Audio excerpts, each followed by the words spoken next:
আজকে যে রেসিপিটি নিয়ে আসছি এই রেসিপিটি বানানোর পর কারোর প্রশ্ন থাকবে না চকলেট কেক কেন দেবে যায়। খুবই সহজভাবে গ্যাসের চুলায় আপনারা এইরকম অসম্ভব মজার চকলেট কেক তৈরি করতে পারবেন। হুবহু যদি আমার রেসিপি ফলো করেন কোনো দিনও চকলেট কেকের বেস দেবে যাবে না। চকলেট কেক পারফেক্ট হবে, পুরো মোল্ড ভর্তি হয়ে ফুলবে কেকটা। খুবই সহজভাবে সুপার স্পঞ্জ একদম পারফেক্টভাবে আপনারা চকলেট কেকের বেস তৈরি করতে পারবেন। খুবই অল্প সময়ে খেতে কিন্তু অনেক মজার হবে, অনেক পারফেক্টভাবে। এছাড়া এই সুন্দর মতো কেকটা ডেকোরেশন করতে পারবেন। সব কিছুই থাকছে আজকের ভিডিওটিতে, সমস্ত টিপস অ্যান্ড ট্রিক্স সহ আজকের রেসিপিটি। কেউ ভিডিওটি স্কিপ করবে না, পুরোটা দেখার অনুরোধ থাকছে। তো চালনির মধ্যে নিলাম হাফ কাপ প্লাস 1.5 টেবিল চামচ পরিমাণে ময়দা। এখানে নিয়ে নিচ্ছি 2.5 টেবিল চামচ পরিমাণে কোকো পাউডার। অবশ্যই ভালো ব্র্যান্ডের কোকো পাউডারটা নিতে হবে। 1 টেবিল চামচ গুঁড়ো দুধ দিলাম, হাফ চা চামচ plus 1/4 teaspoon baking powder, half চা চামচের হাফ দিয়ে দিচ্ছি বেকিং সোডা। সমস্ত উপকরণগুলোকে কিন্তু খুব ভালো মতো মনে রাখতে হবে। যদি মনে না থাকে তো আপনার খাতায় নোট করে রাখতে পারেন। তো সমস্ত শুকনো উপকরণকে খুব ভালো মতো আমি চেলে নিচ্ছি। অবশ্যই কিন্তু শুকনো উপকরণগুলোকে খুব ভালো মতো চেলে নিতে হবে। চকলেট কেক আপনারা 2 থেকে 3 বারে চেলে নেবেন। যেহেতু কোকো পাউডার মিক্সানো রয়েছে, আমি প্রথমে একবার চেলে নিয়েছি, তারপর হচ্ছে কেকে ব্যাটার যখন মিক্স করব তখন একবার চেলে নেব। তো খুব ভালো মতো মিক্স করে ঢাকনা দিয়ে ঢেকে একটা সাইডে রেখে দেবো। যে বাটিটার মধ্যে আমি শুকনো উপকরণ রেখেছি সেই বাটিটা আমি ঢাকনা দিয়ে ঢেকে কিন্তু অবশ্যই রেখে দিই। তো এখানে রুম টেম্পারেচারে থাকা আমি 3টা ডিম ভেঙে নিয়েছি। ডিমের কুসুম 3টাকে আলাদা করে নিয়েছি এবং সাদা অংশটাকে একটা ইলেকট্রিক বিটারের মিডিয়াম স্পিডে আমি বিট করছি। তো ডিমের সাদা অংশটাকে এরকম বাতিটাকে কাত করে এরকমভাবে একটু বিট করে নিচ্ছি। দেখবেন এইরকম ফোমি একটা টেক্সচারে চলে আসবে। তখন বিটারের কাঁটা বন্ধ করে এখানে দিয়ে দিচ্ছি 1/4 কাপ মতো একদম হালকা দানার, মানে একদম ছোট দানার চিনি। আমি দিয়ে দিচ্ছি 1/4 কাপ মতো। তো প্রথমে আমি 1/4 কাপ চিনি দিচ্ছি, পরে আরও ব্যবহার করব। তো একবারে চিনিটা না দিয়ে অল্প অল্প করে দিয়ে মিক্সটা করব, বিটটা করতে থাকবো। তাহলে ডিমের ফোমটি অল্প সময়ে তৈরি হয়ে যাবে, একদম পারফেক্টভাবে একটা ডিমের ফোম হবে, ডিমের ফোমটি বাড়তে পাবে। তো প্রথমবার আমি 1/4 কাপ চিনি দিয়েছি। আর চিনির কথা বলছি, এখানে যাদের বাড়িতে মোটা দানার চিনি থাকবে তারা অবশ্যই চিনিটাকে ব্লেন্ড করে নেবেন। আমার কিন্তু একদম ছোট দানার চিনি বলে আমি ব্লেন্ড করিনি, আস্ত দানার চিনি ব্যবহার করেছি। তো মোট আমি এখানে হাফ কাপ প্লাস 1/4 কাপ পরিমাণে আমি চিনি ব্যবহার করেছি। আপনারা নিজেদের স্বাদ মতো চিনি ব্যবহার করতে পারেন। তো চিনিটাকে আমি 3 ধাপে দিয়েছি। বিট করতে করতে দেখবেন চিনিটা খুব ভালো মতো গলে যাবে এবং ডিমের ফোমটি ঠিক এইরকম পজিশনে চলে আসবে। চেক করে নেবেন চিনিটা গলেছে কি গলেনি। একটা সংখ্যা আকারে নেবেন, সংখ্যাটা যদি সাথে সাথে না মিলিয়ে যায় বুঝে নিতে হবে ডিমের ফোমটি একদম পারফেক্ট। তো ডিমের কুসুম 3টা দিয়ে দিচ্ছি আর দিয়ে দিচ্ছি 1 চা চামচ মতো চকলেট এসেন্স। আপনারা ইমালসেন্সও ব্যবহার করতে পারেন, সমস্যা নেই। তো চকলেট এসেন্সটা দেওয়ার পর বিটারের মিডিয়াম স্পিডে এগুলোকে মিক্স করে নিচ্ছি জাস্ট 10 থেকে 12 সেকেন্ড। এগুলো মিশে গেলেই হবে, ওভার মিক্স করতে যাবেন না কিন্তু। তো আমি শুকনো উপকরণটাকে আবারও চালনির মধ্যে দিয়ে দিচ্ছি। তো প্রথম ধাপে আমি অল্প শুকনো উপকরণ চেলে দিচ্ছি। আজকে আমি শুকনো উপকরণটি 3 ধাপে মিক্স করব। অবশ্যই চকলেট ফ্লেভারের কেক তৈরি করলে আপনার শুকনো উপকরণ 3 থেকে 4 ধাপে মিক্স করবেন, 2 ধাপে কিন্তু মিক্স করবেন না। যদি একটা ডিম দিয়ে কেক তৈরি করেন তবে কিন্তু 2 ধাপে মিক্স করবেন। তো প্রথমে অল্প মতো শুকনো উপকরণ চেলে দিলাম 1 টেবিল চামচ রুম টেম্পারেচারে থাকা গরুর দুধ। মোট আমাদের 3 টেবিল চামচ গরুর দুধ লাগবে। আজকে আমি হ্যান্ড উইক্স দিয়ে কিন্তু ডিমের ফোমটি মিক্স করছি না। আমি বিটারের কাঁটা দিয়ে একটা কাঁটা নিয়েছি, কাঁটাটাকে এক পাশ দিয়ে ঘুরিয়ে ঘুরিয়ে মিক্স করছি। আপনারা চাইলে হাত দিয়েও মিক্স করতে পারেন, হাতটাকে অবশ্যই ক্লিন করে নেবেন। নতুনদেরকে বলছি স্প্যাচুলা দিয়ে মিক্স করতে যাবেন না, সেক্ষেত্রে ডিমের ফোমটি বসে যাওয়ার সম্ভাবনা অনেকটাই থাকবে।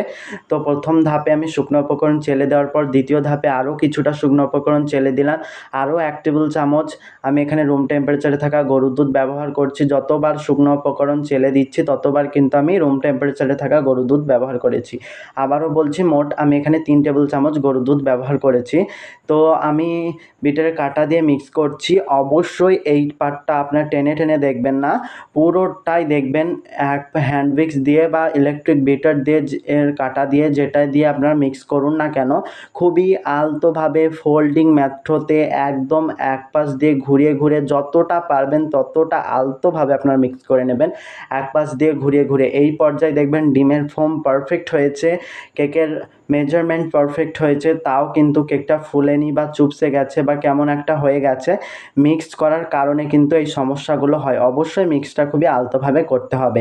স্প্যাচুলা দিয়ে একটু মিক্স করে আপনাদেরকে দেখিয়ে দিলাম ব্যাটারের ঘনত্বটা। ঠিক এইরকম একটা ব্যাটারের ঘনত্ব হবে। আমি এখানে 1.5 পাউন্ডের একটা মোল্ড নিয়েছি। মোল্ডের নিচে একটা বাটার পেপার বিছিয়ে দিয়েছি। আপনারা চাইলে লেখার কাগজ ব্যবহার করতে পারেন। আমি কোনো তেল ব্যবহার করিনি মোল্ডের নিচে, আপনারা চাইলে ব্যবহার করতে পারেন, সমস্যা নেই। একটা কাঠির সাহায্যে ফ্লাপ করে নিলাম। ফ্লাপ করে নেওয়ার পর খুব ভালো মতো 5 থেকে 4 বার আমি ট্যাপ করে কেকটাকে বেক করতে চলে যাচ্ছি। আমি কেকটা বেক হবার সময় ভিডিওটি করেছিলাম, ভাগ্যবশত ডিলিট হয়ে গেছে, ক্ষমা করবেন।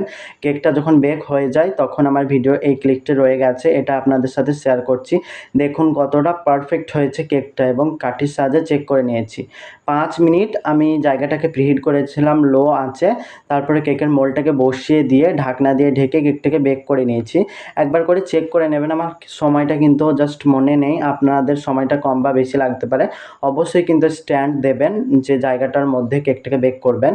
তো আমি কেকটা বেক করার পর রুম টেম্পারেচার রেখে ঠান্ডা করেছি, কোনো প্রকার ঢাকনা ব্যবহার করিনি। আপনারা যদি কেকের ওপরটা দেখেন, দেখেই বুঝতে পারবেন যে এটা ওভেনে বেক করা না গ্যাসের চুলায় বেক করা।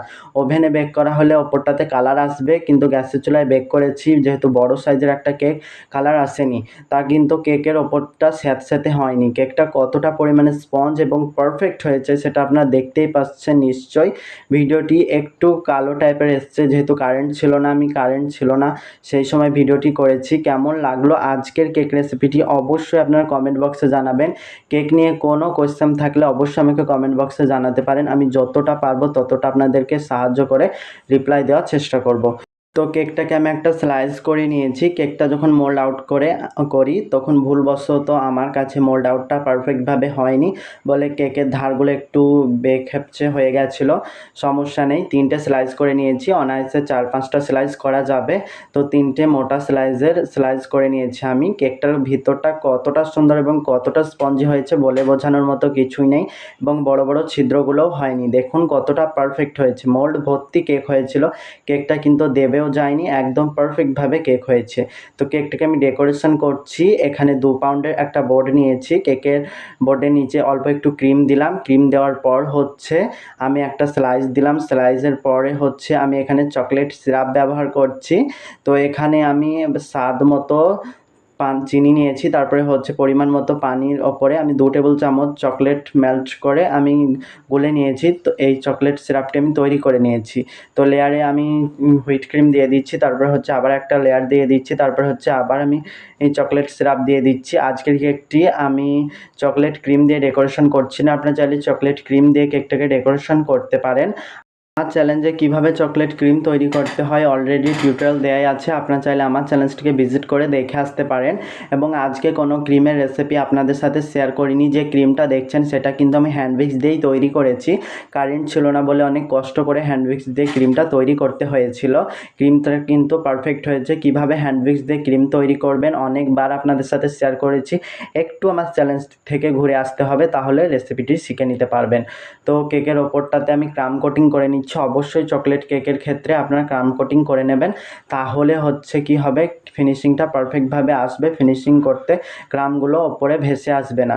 তো লেয়ার বাই আমি লেয়ার সাজিয়ে ক্রাম কোটিং করে নেওয়ার পর নর্মাল ফ্রিজে রেখেছিলাম 10 মিনিট মতো। তো একটা নজেলের মধ্যে আমি এই ক্রিম ঢুকিয়ে নিয়ে পুরো কেকটাকে কভার করে নিচ্ছি। আপনার পাইপিং ব্যাগের মুখটাকে কেটে চিকন করে এরকম কাজটা করতে পারেন, বা যে কোনো রোজ নজেল বা যে কোনো নজেল দিয়ে পুরো কেকটাকে ক্রিম দিয়ে কভার করে নিতে পারেন।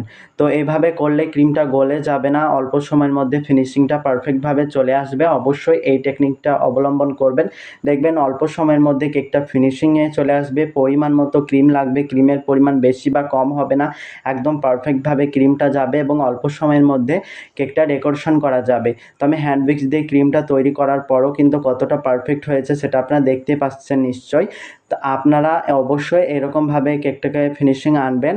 যদি আপনার ইলেকট্রিক বিটার দিয়েও ক্রিম বিট করেন না কেন, পারফেক্টভাবেই ক্রিম বিট করেন না কেন, গরম হলেই কিন্তু ক্রিম অলরেডি মেল্ট হতে শুরু করবে। অবশ্যই এইভাবে আপনারা কেকটা ফিনিশিং আনবেন। এবং ফিনিশিংটা আমি কিভাবে আনছি বলে বোঝানোর মতো কিছুই নেই, একটু স্কিনের উপরে লক্ষ্য করলে বুঝতে পারবেন আমি এইভাবে ফিনিশিং আনছি। অনেকজন নানান টেকনিক অবলম্বন করে ফিনিশিং আনে, তো আপনারা নিজের পছন্দ মতো ফিনিশিং যেভাবে খুশি আনতে পারেন। আর জাস্ট আমার টেকনিকটা আপনাদের সাথে আমি শেয়ার করছি। তো একটা ছোট্ট সাইজের প্যালেট নাইফ দিয়ে এইরকম করে কিছু দাগ টাইপের একটা ডিজাইন করে নিচ্ছি, যেটা আপনারা দেখতে পাচ্ছেন। এই ডিজাইনটা আমি অতটা ভালো পারি না, জাস্ট মোটামুটি একটু করে নিয়েছিলাম। এবার হচ্ছে ধারটাকে একটু সমান করে নিচ্ছি, যেহেতু ধার দিকে ক্রিম নুয়ে চলে এসেছিলো।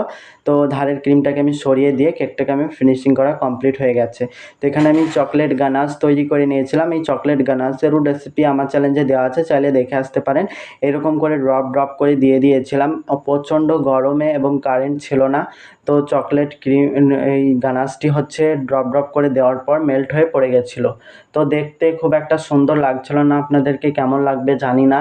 তো পিঙ্ক কালার আমি ঢুকে নিয়েছিলাম 1M নজেলের মধ্যে।